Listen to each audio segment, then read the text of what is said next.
Hi, thanks for joining me on Wilderness with the Monty. I'm out to fish the Nevada Truckee, and I'm starting at the East Mustang Bridge.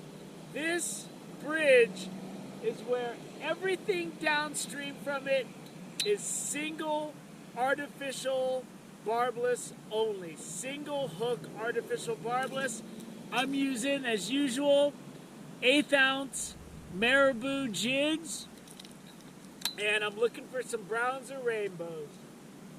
There are miles of river to fish once you get out to the East Mustang Bridge, where you can just hike and fish both sides of the river for miles. And this is the perfect place where we can do things the easy way, or we can do things the hard way.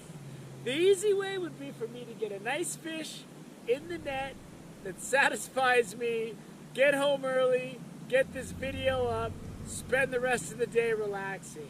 The hard way, because anyone who watches my channel knows I ain't gonna stop until I'm satisfied, is me hiking miles of river and trying to get something before the sun goes down, and then I'm editing this film at 10 o'clock at night. With all the rain, the snow in the mountains this week, couple days ago, I'm assuming the water should be getting pretty cool.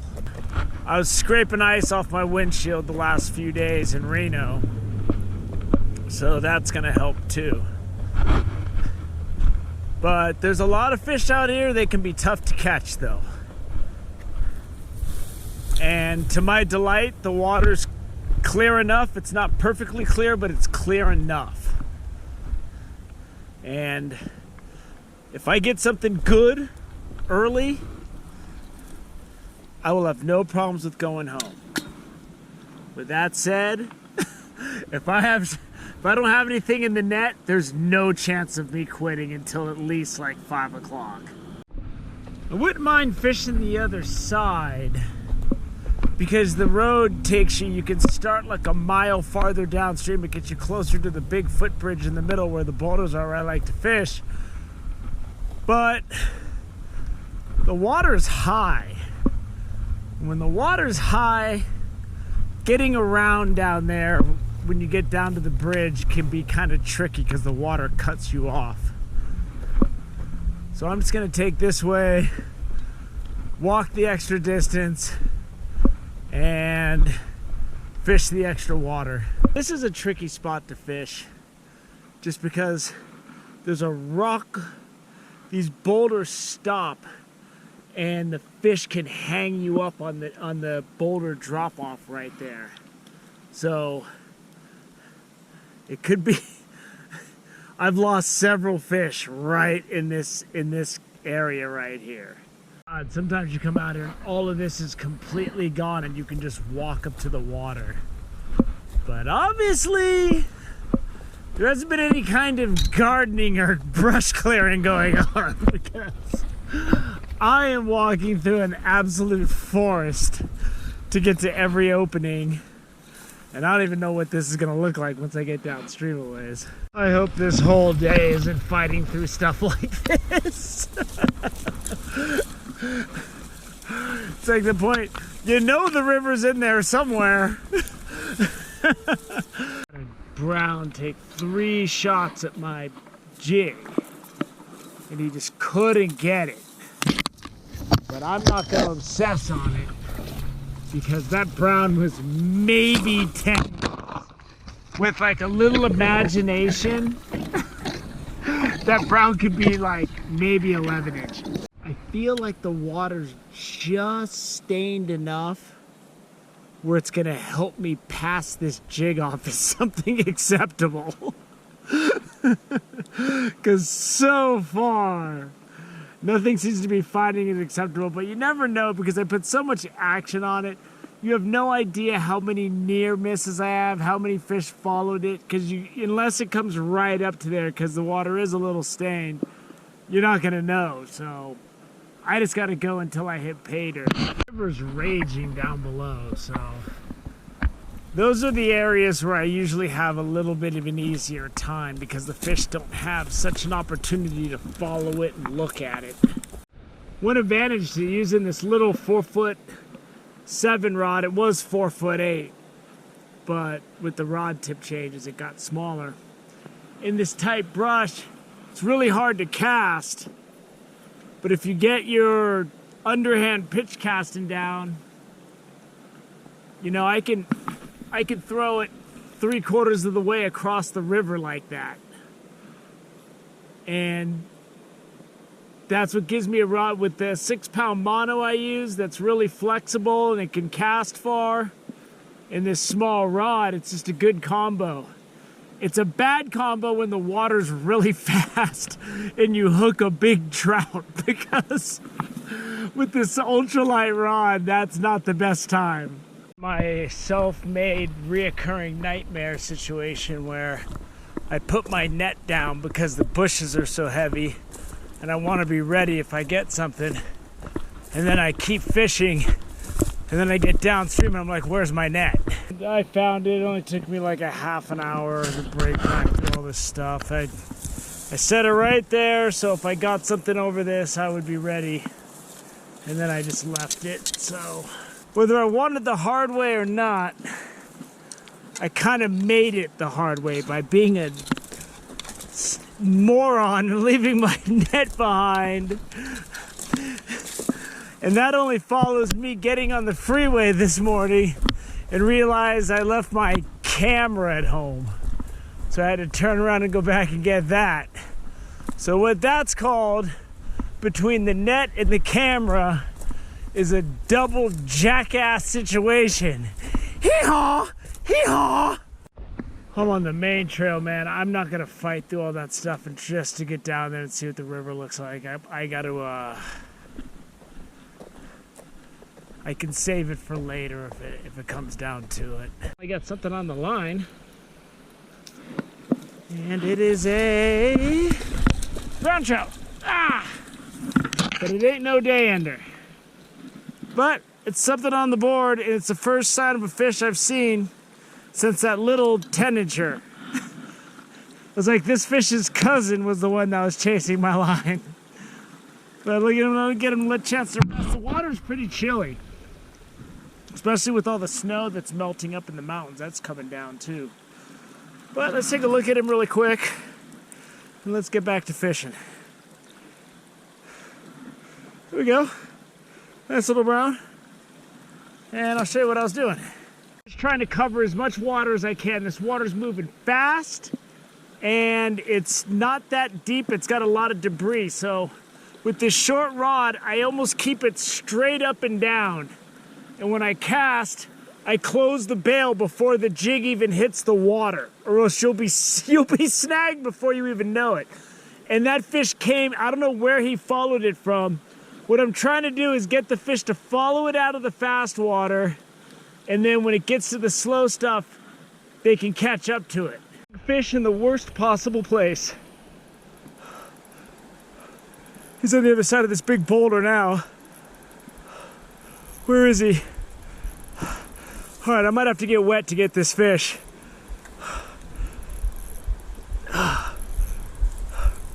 There he is. It's a big rainbow.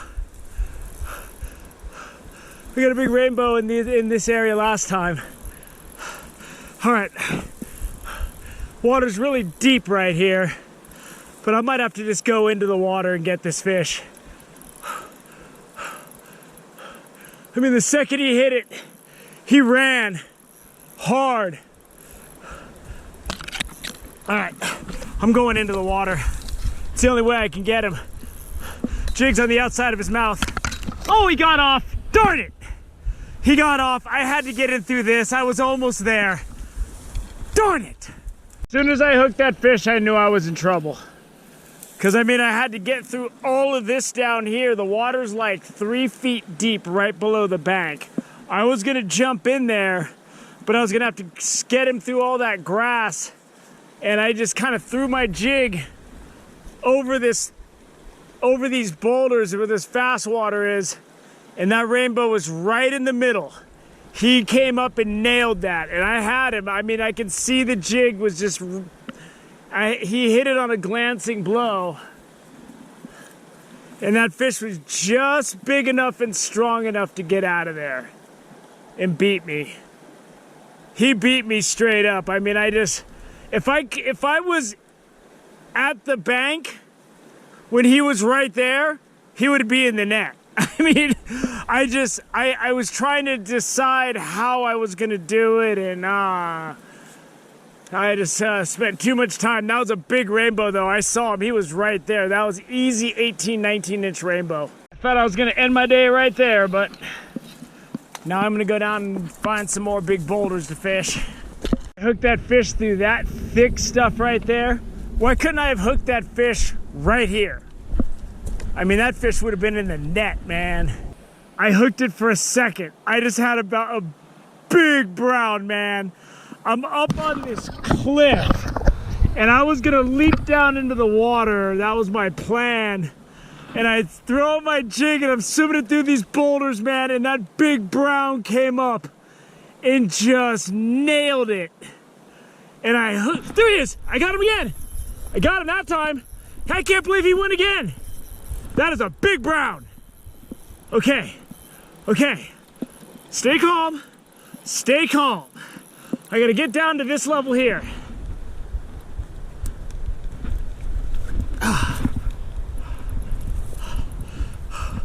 I can't believe he won again. Okay, he's not that big, but he's big. He's not as big as the rainbow was.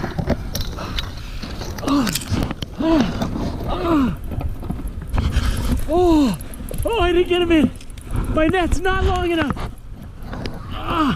Got him. I got him in the net. I got him in the net. It's going to be a tough release, but I got him in the net.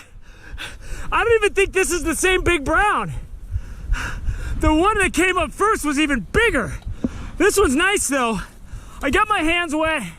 I'm going to hold him up, and then I'm going to let him go in the water in the net, because I'm so high above the water. I was just showing you what I did. Look at that brown. Woo! He's not that big, but I'll take it, man. So what I'm gonna do is I'm gonna make sure he's good. The water's way down here. My net handle's like 4 feet long. But look at him in the net. He's ready to go. He's fighting. I got him in quick. I'm sitting on this ledge that can give way at any moment. All right, he's fighting his way through. He's fighting his way through. There he goes. He got tangled up in like my strings. Okay, that wasn't as big as the rainbow I lost, but I'll take it. That was the rainbow. I probably would have lost it again because that brown gave up really quick, and the rainbows fight a lot harder, and the rainbow was bigger and fatter than that. But I have this ledge right here that I jumped down on. Just to show you how high above the water I am, my net is like 4 feet long. Or what is my net? My net is about 4 foot. My net's as long as my rod, about 4'7". And when I climbed down on this, I was barely able to reach the water. Barely able. And it was just another situation where when that first one came up, I'm like, really? This is the spot where I'm gonna get a fish? Are you kidding me? God. Because you see all the boulders out there, I was just throwing my jig out and swimming it in between the boulders. And the first one came up, it was huge. The first one had a big humpback. I don't think it was that brown. So the big footbridge is about another mile down.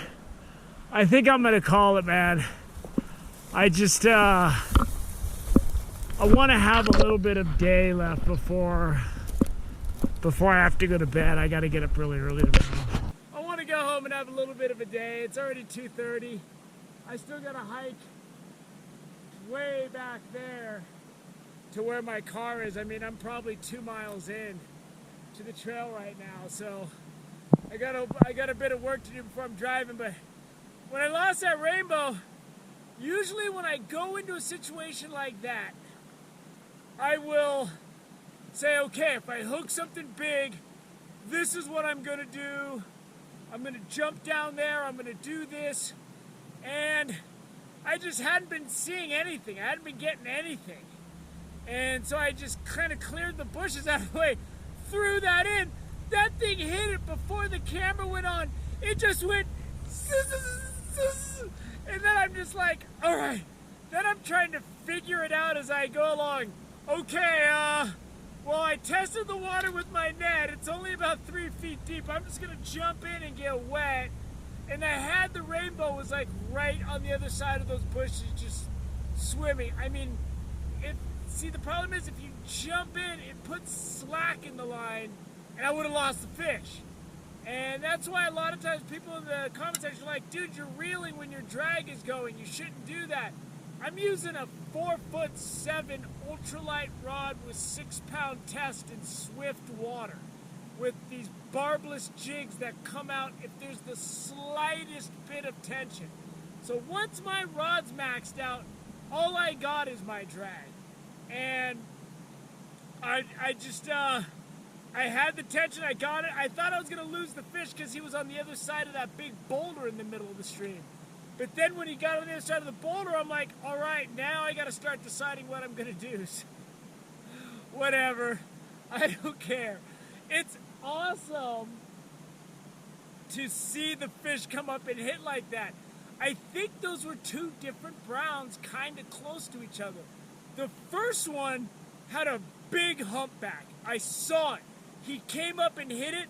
I set the hook for a second. It went, and then he was gone. And then that's why I don't think it was the same fish, because they usually won't hit again.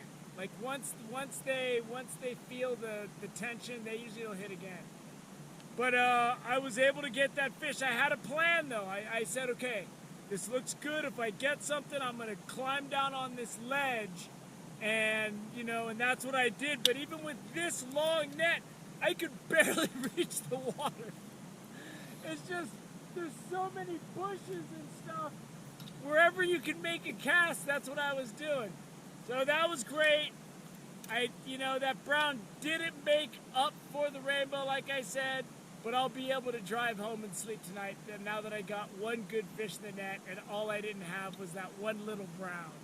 So I hope you enjoyed this adventure, breaking brush, hiking through the madness on the Nevada Truckee. It's a great time out here. Remember, everything east or downstream of the Mustang Bridge is single, barbless, artificial only.